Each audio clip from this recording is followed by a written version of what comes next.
My Little Pony Season 8 Part 1 Overhated Underloved. This video is not intended for children under the age of 13 years old, and if the comments are off, it's because YouTube did it, not me. There will be spoilers for My Little Pony Season 8's first half. Anyway, hello, this is Daisy Spines. I'm here to discuss the first half of Season 8, with the exception of the episodes The Mod Couple and Breakup Breakdown, because I have covered those in my video titled The Other Love Episodes of MLP before. That and all other relevant links will be in the description, including the Wikipedia where I pulled most of these summaries off of, and various other sources used to make this video. For this half of the season, there's not a lot of background to go into other than it started airing on March 24th, 2018 on Discovery Family. So for the characterization, this season introduces far too many characters. We add a lot of new ones, which becomes a power struggle between new and old characters at some points. Screen time. The Student 6 are fun. Each one of them is really interesting in their own regard. Silverstream is a really fun, preppy character who's also experiencing the surface world and certain things for the first time in her life. And she really reads that way. Learning more about her family was really fun to me, and I'm glad we go so deep into that. I don't know why we learn about her family so quickly and none of the others, but that is what it is. Ocellus, she is a changeling, and she tries to fit in, shape-shifting into other creatures she sees, which is an interesting thing, because she's there because they want a changeling there, not someone who mimic other creatures to just mimic everything else instead of being unique. She has some really cute transformations, and I really like her character. I love the fact that she emulates like Fluttershy a little bit, but also has a touch of Twilight's personality. There is also Smolder, who is best described as a judgmental dragon who's focused on trying to leave the school in the beginning because he was forced there by Ember, but really grows to appreciate it and does everything in her power to stay with her newly acquired friends. And then there is also Miss Yona. She's a sweet, naive yak, and I admire her very much as a character. I think she's quite cute. She's a very interesting version, because most yaks aren't quite as nuanced as her writing in the show, and I appreciate they gave that a shot for once. Then there is Gallus, the griffin. He is a griffin. Grandpa Gruff is his guardian, and he's a neat character for sure. I really like him. Derivative, I think it's the issue with how they write griffins. For our other characters, we have 3 antagonists in this half. I want to start off with Chancellor Naysay, who is from the EEA and sets down Twilight School, which you'll see more about in all the summaries. And he's a pretty neat villain. I think he highlights the pony-only mentality pretty good in the show, which isn't always touched on until latter seasons of the show, where they actually have creatures to confront these ponies who don't like them. And I do wish he could have been a more persistent threat, but it's okay that he wasn't. The next character we meet, who is a future antagonist, but I'm not going to call her full antagonist here, is Miss Cozy Glow. She is certainly a fascinating villain. She reminds me a lot of Darla Dimple from Cats Don't Dance, and I don't really know why, but I feel like she has that vibe. There are other villains with a similar vibe in my opinion, but she's very much reads as a maniacal little fool pretending not to be maniacal, and the audience can tell at least a little bit in her introduction episode, which is in this half, but we don't see as much of her. The last villain we're going to touch on is the return of Miss Chrysalis, and I think she's quite interesting here because we see how her mental health has declined since she was kicked out of her own civilization, and I do appreciate that we see her again in the first place, because he's like, I will swear revenge on you, Starlight, and she actually follows through, at least in some capacity, at multiple points, so that's good. For the main 6, I don't have any major gripes with any of them as characters. I do think Twilight is a bit too easy to back off at times, but I do know that she's a character who's deeply driven by academics, and unaccredited school is like the worst thing to her, so for her that's a low blow. Rarity is also very well in character. I like how sweet and kind she is throughout this, although she doesn't have as many major roles as I would have liked in this season, or Rarity-centric things. Fluttershy's pretty good too. She also didn't have as much of the spotlight as I would have liked, but like I said, there was a bit of a battle for that. I found her in the play, playing Celestia, as a really sweet gesture, because she is the most applicable to Celestia in my opinion, of the main 6. Not Twilight. Rainbow Dash is where I have some gripes with her. She is poorly characterized like once in the episode where they all go on a field trip, and Applejack is also poorly characterized, but I wouldn't say to the same degree as RD. Rainbow Dash's accents read as having far too much malice and competition behind them. Applejack actually seemed a little more genuine about them having fun, But I will say C also overreacted in that scenario. Applejack has some really assigning moment, in my opinion, once he talks to Twilight about reconciling with Celestia after C lied to her, because that really hurt Celestia's feelings, and I think that was a very good moment, personally. The next character I'm touching on is Pinkie Pie. C also doesn't have too many major roles, but I do adore how funny C is and bringing levity to even darker moments. There's many little visual gags with her that I appreciated. I forgot to mention Sandbar earlier, but he's basically the glue that holds the young six together, and I think that that's pretty fascinating. He's like a chill, go with the flow kind of guy, but also has some elements of wanting to maintain honesty and loyalty, which I really like. We don't see a lot of the Student Six, so they don't get utilized enough throughout this season. This is something that's not really improved throughout the show either, in my opinion. But let's move on to voice acting. The voice acting for this half is very good. The new characters have very appropriate voices for the age group they're meant to represent in the Young Six. I'm not annoyed or think anyone sounds too high-pitched or obnoxious. I found Cozy Glow's voice a wonderful mix of unsettling and childlike wonder. Throughout this, he kind of has a 1950s cadence, which I enjoy. Chancellor Naysay is a special mention here because I don't normally go into VAs, but his VA actually voices the Brain from Pinky and the Brain amongst a lot of other cartoon characters, and I find that interesting as a trait. Like, he voices Commissioner Gordon in BTAS, Batman the Animated Series. So I thought that was really awesome that they have a veteran voice actor like that. Love veteran voice actor. On the next note here, they don't bring back any characters from the movie, as you can tell, and that is a bit sad to me because ones like Princess Skystar would have been awesome additions to the season, but they won't get any major roles because they have celebrity voice actors holding them back from the plot. I do wish we didn't have this as the case, but it is, and all the celebrity voice acted characters are completely forgotten by the plot at this stage. But let's move on to the animation. I could not find any glaring issues with the animation like I usually do. There's always something in this Flash animation that goes wrong, except this half of the season I couldn't find anything major. I'm not entirely sure why. It's just very well lighted, sated. The movement is a little bit like the movie, including facial expression, a little bit slower and more methodical in some scenes, but not too much like it. I would say that it's a lot more like that in the latter half and season 9. As I mentioned, they're doing a really good job with like underwater scenes and stuff, and I do appreciate seeing the redesigned castle in the show. So let's move on to the world building. The world building is a fascinating one because it's a double-edged sword. It's entirely hinging on the fact that Twilight kind of inherently believes that other creatures are uncivilized, and that C needs to educate them on how to be civilized. And I'm not sure I love that perception, but I do like that we have doors opened to other worlds within Equestria, and other things are expanded upon, like the Hippogriff Kingdom and Mount Eris, which Mount Eris is rebuilt, and it looks absolutely gorgeous. And the underwater kingdom, the people are splitting their time between land and sea, and it's really nice to see that development.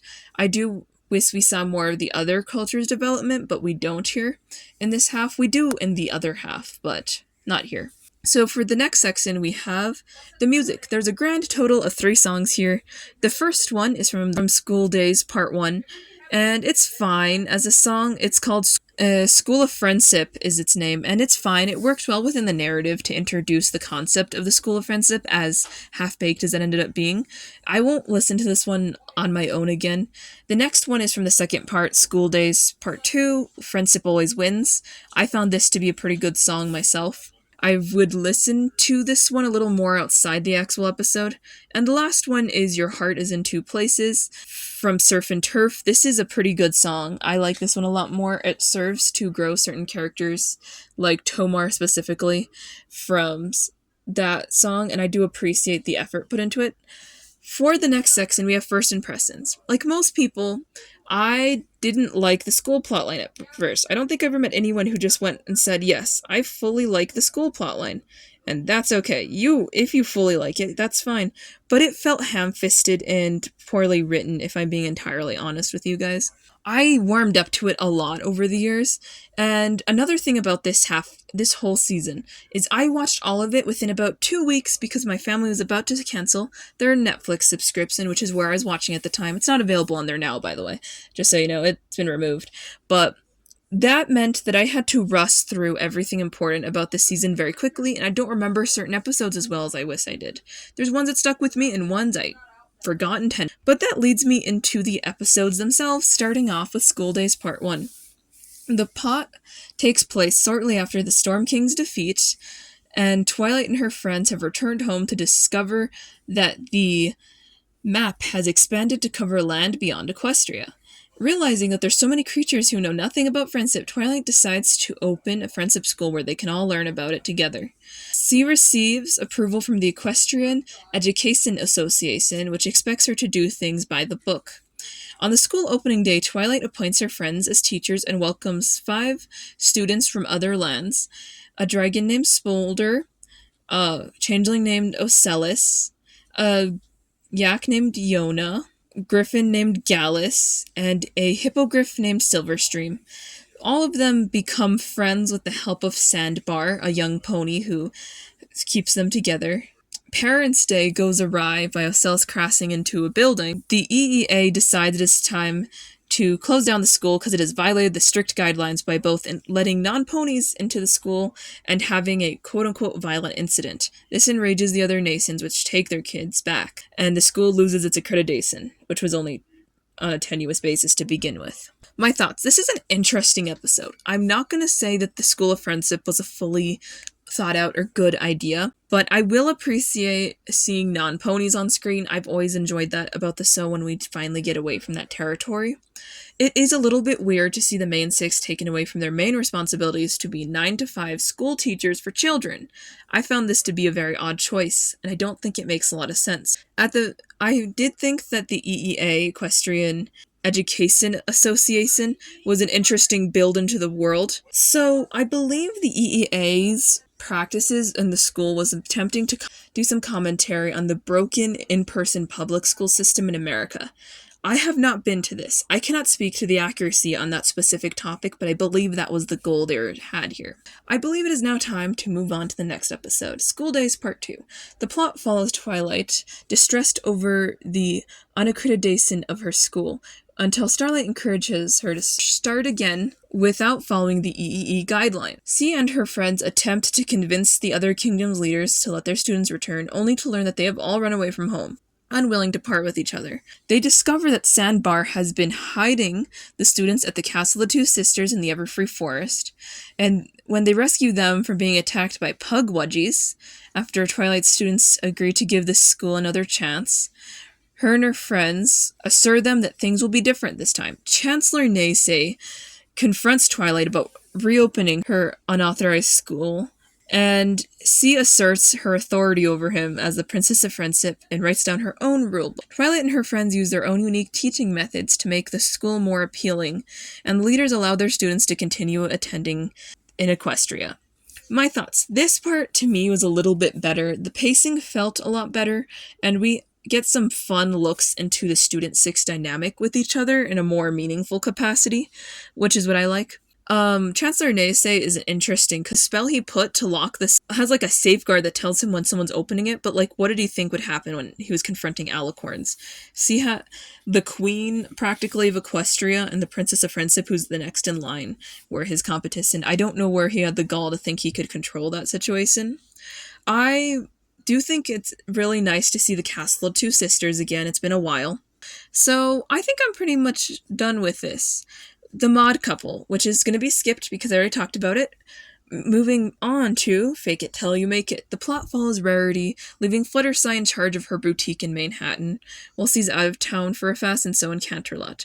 Fluttershy is intimidated by the pussy customers, so Rarity advises her to wear outfits to boost her confidence. Taking Rarity's advice to heart, Fluttershy begins dressing up and acting out different characters to match the customer's personality, which helps the store sales. However, she takes her role-playing too far once she begins driving away customers with her rude behavior, and getting rid of some of the staff members, which are raccoons. The raccoons find Fluttershy's friends and bring them to Manhattan to help out, but she kicks out them too, leaving her friends to turn to Rarity, who comes back and brings Fluttershy to her senses by firing all her personas, and then lastly her, before telling her that she has the strength to succeed without taking on others' personalities. My thoughts. I don't love this episode.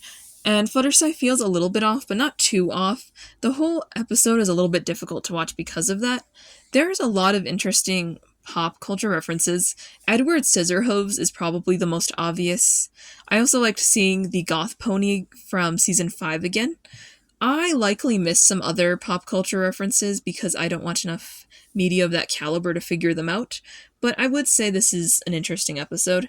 The only thing is it reminds me a lot of putting one where Iron Will shows up, and I don't like how that portrays the character so much. If those episodes were very mean-spirited, and this one has tinges of that. Not to the same degree, though. Granny's Gone Wild is our next episode. The plot follows Rainbow Dash, who is very eager to ride the Wild Blue Yonder, a famous roller coaster in Las Pegasus before it permanently closes in a rite of passage for the Wonderbolts. Applejack agrees to take over her classes at the School of Friendship if she chaperones Granny Smith and her elderly relative for their annual Las Pegasus vacation, strictly instructing her to never let them out of her sight and not let them overexert themselves. Rainbow Dash reluctantly accepts and attempts to convince the grannies to rest in the hotel room so she can have time for herself and wait in line for the Wild Blue Yonder. However, the grannies take off when Rainbow Dash is in line. This forces her to follow them around for the rest of the day, interfering with all their fun activities, much to their annoyance. Rainbow Dash apologizes for ruining their fun day and explains only following Applejack's orders. The grannies laugh over Applejack's overprotectiveness and invite Rainbow Dash to ride the coaster with them, using their VIP passes to skip the line. My thoughts. This is a lot of fun. This is a very well written Rainbow Dash episode, and it deals with her with a lot more respect than the character usually receives. She's very responsible and non-impulsive, which is what I like. The grannies are really cool here. I always find Granny Smith a hoot, and the elderly relatives in her have a really nice dynamic. Also, I am 99% sure the stallion who looks like Trixie is Trixie's dad in canon, and you can't change my mind on it. I don't care if it's not true. It's going to be true forever in my mind. So let's move on to the next episode, Surf or Turf. The plot follows the map sending the Cutie Mark Crusaders on their first friendship mission to solve a problem in the Hippogriff Kingdom on Mount Eris, where half its citizens have decided to live underwater in Sequestria and the other half have decided to live on Mount Eris on the ground. They meet Silverstream's brother Tomar, who can't decide whether or not he belongs on the land with his father or underwater with his mother. The Crusaders can't agree amongst themselves on the subject, with Sweetie Belle arguing that the mountains have a more captivating landscape. At the same time, Scootaloo favors swimming the sea creatures, which makes Tomar even more indecisive. Arrange a gathering of hippogriffs and sea ponies at the storyline for Tomar so he understands that he doesn't have to pick, and his parents tell him so, that he's not limited to one place to live, and they encourage him to settle on living as both a hippogriff and a sea pony. And the episode ends. So, my thoughts. This is a really neat episode. We see the rebuilt Hippogriff Kingdom and the reinvigorated culture that is with that, and I appreciate that a lot. We also get a better idea of the family structure of Silverstream and Tomar. I do have one question, though. Who was the male griffin standing next to their father in the first episode when they're looking for Silverstream? And why didn't they go to her mother? These are minor nitpicks, I know, but it did bother me a little bit. I also have another nitpick. I really like this episode, I promise. And I believe I saw Princess Skystar, but she doesn't say hi, and she doesn't acknowledge Twilight, which I believe she would normally do. And I find that a bit bothersome on a personal level. To each their own, but I think it's weird that they would include a character that looks just like her and then not use it because of how major she was in the movie. We touch on the topic of separated parents or divorced parents, depending on how you want to view this, because neither is confirmed, with Silverstream and Tomar's parents specifically, because they live in two separate worlds and the kids feel somewhat divided between them, or at least Tomar does. And I think that's interesting. We can tell Silverstream is a bit of a daddy's girl if you see that first episode, and he's more of a mama's boy if you ask me.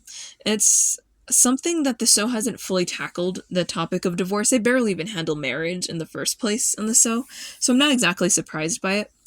I do love this episode, yet despite its minor issues, it is still a good episode. It's just that there's a lot of things I can point out. Specifically, the fact that a land bridge that did not exist in the movie has randomly appeared, and I don't know how that it came into existence. It's weird to me, okay? Let's move on to the next episode, Horseplay. The plot follows Twilight, who has organized a stage play honoring the anniversary of Princess Celestia's first time raising the sons, the One'sversary. Learning that Celestia has never been in a play herself despite loving theater, C offers her the lead role, much to Celestia's glee. As Rainbow Dash excitedly spreads the word all across Equestria, Twilight is mortified by Celestia's poor acting skills and fears that C will humiliate herself in front of her subjects. Applejack suggests to Twilight that C should just tell Celestia the truth, but C refuses to listen because he does not want to hurt Celestia's feelings. When the day of the play arrives, Celestia's performance has not improved at all, and Twilight panics and unwittingly vents her frustrations with Celestia, who overhears everything C said, causing her to storm off because Twilight was not honest with her. Twilight apologizes to Celestia for lying and admits that C only intended to repay her for all the years of guidance he gave her. Celestia agrees to help Twilight salvage the play by directing it help out, and C makes it a success. So my thoughts. This is one of my favorite episodes of the entire season. Not my favorite, but that one's in the second half. I'll tell you when I get there. I like Celestia's character dynamic. I find it funny that she can't act despite being really good at doing things that are acting adjacent. I found the entire plotline of this really interesting of the One'sversary. Apparently it's been 1,111 years since he had raised the sun, which is oddly specific and actually could give us a very real timeline of how long Equestria has been a proper country now I'm thinking about it. And I really love the designs for all the Student 6 costumes. I do wish they were better utilized throughout the episode. I would have loved it if Celestia talked with them and hung out with them a bit, but I feel like there wasn't enough runtime for that. It was neat to see Fleur Delore and Luna hanging out too. Celestia raising the sun when the play was going was a really neat touch because they had to the fake sun. So it's just using the legitimate sun is kind of a power move. This makes me, although I said move on to the next episode, the parent map. The plot follows Starlight and Sunburst, who are disappointed when they learn that the map has sent them to solve a friendship problem in their old hometown, Sire's Hollow. Because of their strained relationship with their parents, Starlight's over-affectionate father, and Stellar Flare, Sunburst's domineering mother. After seeing their parents feud over the changes they're making to the town, Starlight and Sunburst reluctantly help them resolve their issues, and that the real missing is reconciling with their parents, only for the parents to meddle in their search and consistently get in the way. Finally, after Starlight snaps at her father, and Sunburst snaps at his mother, they stop interfering, and Starlight and Sunburst realize that their estrangement from their parents was the exact reason they were summoned, and they complete the mission by apologizing to their parents, who give them more independence and respect. My thoughts. This episode is an interesting one, because Starlight is the last main member of the cast to not get a parent episode, and we have officially finished that saga, in my opinion. It's an interesting move. I also like seeing more of Sunburst, and I'm gonna level with you. I still think Starlight and Sunburst are a good sip. I don't care if you sip other ones. This is just my favorite sip of these two. I found their parents really fascinating. Starlight's dad is so sweet, but he also kept her exactly the same from her emo goth depressive episode. Sunburst actually dropped out of magic school, and with the theory that some of the theories going around about his family dynamic specifically, it's an interesting choice that made to bring up magic school, because there could be deeper reasons for his mother's control issues. Anyway, to the next one, Non-Complete Cause. The plot follows Applejack and Rainbow Dash competing to receive the Teacher of the Month award at the School of Friendship. Twilight selects them to lead a field trip to teach the students about teamwork, but due to their constant bickering over which activity they should do, their problems are created. But they still persuade Twilight to give them another chance, and they continue the trip, letting each other take the lead, but to the opposite extent, where they give the other ones too much control and attempt to look better. When a strangely polite argument over a bridge leaves them stuck in a river, the students work together to save them. The students vouch for them as Teacher of the Month by telling Twilight that their arguing taught them the incorrect way to work as a team, and they now know a better way. But Twilight catches on to the truth, causing Applejack and Rainbow Dash to argue all over again. My thoughts. This episode feels kind of frivolous, in my opinion. I do like seeing the Student 6 again, as I've mentioned. They don't get enough meaningful screen time, but they also don't really get enough here either. And I also feel like other students should have been on the field trip, and I don't know why that's not the case. I found the actual, The way they bickered, quite unappealing, as you heard me talk about in characterization, but I will give it credit where credit's due in regards to this episode. It's still interesting. I liked seeing Ocellus transform into things and the creativity of the students, so that is a pro. The next episode that I'm actually covering is Meltdown because Breakup Breakdown has already been covered. The plot follows Spike beginning to experience bizarre body changes such as pimples and blemishes, losing control of his fire breath, and emitting a foul stench. Ember explains to Spike that he is molting, which all dragons undergo during adolescence. NC adds that the molting process typically causes dragons to be kicked out of their homes, which causes Spike to worry that Twilight will kick him out. And he does not tell her, instead of leaving the castle to keep from burning it down accidentally and all their belongings, to visit Sakura for a solution. His smell unwillingly attracts a predator called a rock, which catches Sakura and Rarity, and Spike's molted skin fully envelops him and then comes back off of him, giving him a pair of wings, which allows him to fight off the rock and save his friend. Afterwards, Twilight assures Spike that she has no intention of getting rid of him and promises to help him get used to this. My thoughts. This episode's pretty good. I liked seeing more development of dragon lore.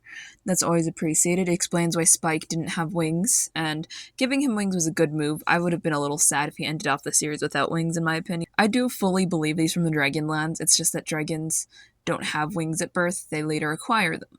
And that's pretty cool, at least for the most part. I thought it was cool to see Smolder in a main role, and the brother she alludes to is actually developed on the next season, so that's going to be fun to get to when we get there. Sorry about any background noises.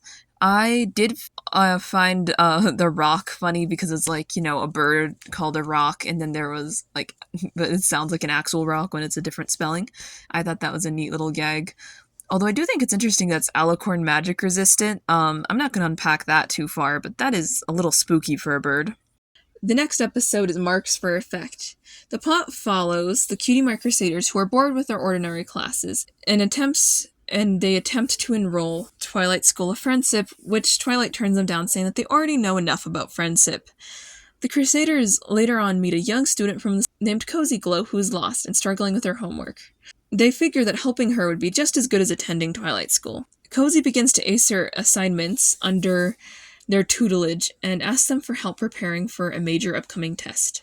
When Cozy Glow fails the test and explains the Crusaders' involvement to Twilight and the other staff, the Crusaders are called in and warned because Twilight believes that they intentionally made Cozy Glow fail the test. Later on, Cozy Glow tells Starlight that she failed that test on her own, so Twilight would think that the Crusaders needed to go to her school to learn how to be better friends. And things are made right, and they are given honorary diplomas for the School of Friendship and become official friendship tutors. My thoughts. So, this is an interesting episode. We see the introduction of Cozy Glow for the first time in the series, and we also get to see an interesting look, the normal goings-on at the school. Like, they study at the library, which wasn't really touched on before in this season, and some other rooms, and like what some of the classes are developing into. Yet again, we underutilize the Student 6's characters. They really like to do this. For them to be pseudo-main characters and do this is very odd. The Crusaders are really interesting because I could see them getting bored with their school, but they're probably too young for the School of Friendship anyway. Like, even if they did need it, they would, because it appears to only take teenage students, if you know what I mean. So I don't think they fully thought through any of their plans in this episode. I will say that even though Cozy Glow's arc isn't fully fulfilled here, you can see the seeds of it as we go, and I think that's interesting. Specifically, her slightly psychopathic behavior with setting up the Crusaders. Anyway, the next episode is The Mean Six. The plot follows Queen Chrysalis, who has created evil clones of Twilight and her friends to seize the elements of harmony and exact her revenge on Starlight. Chrysalis's clones search for the elements of harmony in the Everfree Forest, where Twilight and her friends just happen to be going on a camping trip, where they end up wandering off from each other and encountering the clones and confusing them for their actual friends. They end up getting in a heated argument over all the things the clones had done, blaming each other for them, and then eventually regroup and manage to resolve their issues. They happily resume their trip. Meanwhile, Chrysalis's clones find the Tree of Harmony, which promptly destroys them, directly following their betrayal of Chrysalis, who swears yet again to get revenge on Starlight Glimmer. My thoughts. So this is a pretty good mid-season finale. I'm not sure if we should have given Chrysalis this spot when we have another villain we could be developing at this stage, but it's fine, in my opinion. I do think it was interesting that they were that the Mean Six were based off of the season 2 versions of the characters when they're corrupted by Discord. Like, you can see it in both characterization and design. I do like that callback. It was interesting to see Starlight throughout this episode because she's just so over everything, but I hope she's a pretty unique character in the way that she's allowed to express more opinions, in my opinion, that are more dynamic. Closing thoughts. Season 8 is one of the most widely discussed seasons in a negative manner in this fandom. It is underloved and overhated, if you know what I mean. It's not exactly a bad season. It has bad episodes. It has mediocre episodes, but every season does. And I want to say that I like it for what it is, but not everyone does that. I would also like to thank you for watching to this point. Consider commenting, liking, sharing, and subscribing. This has been Daisy Spines, and thank you for watching. Bye!